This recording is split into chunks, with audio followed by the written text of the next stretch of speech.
Target ang mga masiselang isyu ng lipunan na sangkot ang ilang mga ahensya ng gobyerno at mga personalidad.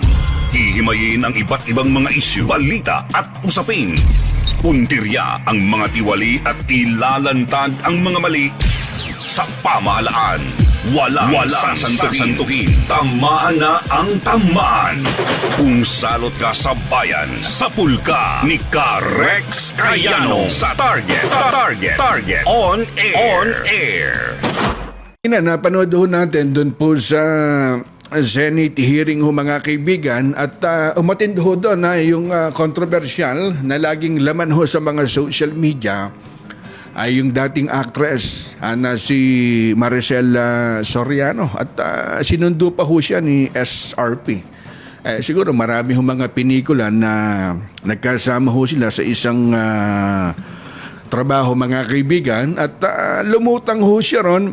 Medyo magkakaiba rin po yung mga statement o yung mga tanong nung ilang senador.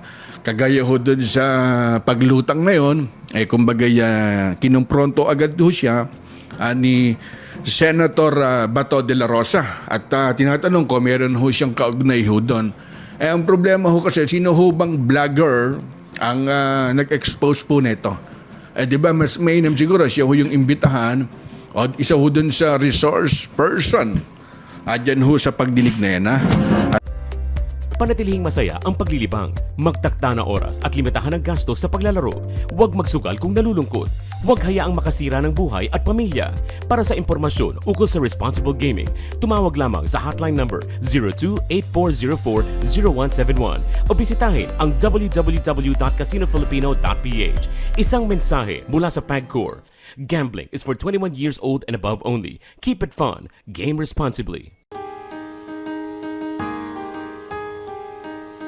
Hindi umuurong sa pagtulong, kawang-gawa sa lahat sinusulong. PCSO, PCSO.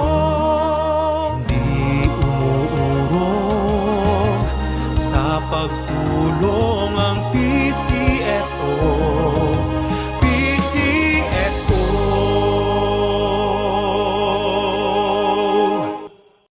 Oras hatid sa inyo ng Grand 88 Gaming Corporation. Ang oras ay hatid sa inyo ng New Antipolo Coliseum at Angono Cockpit Arena.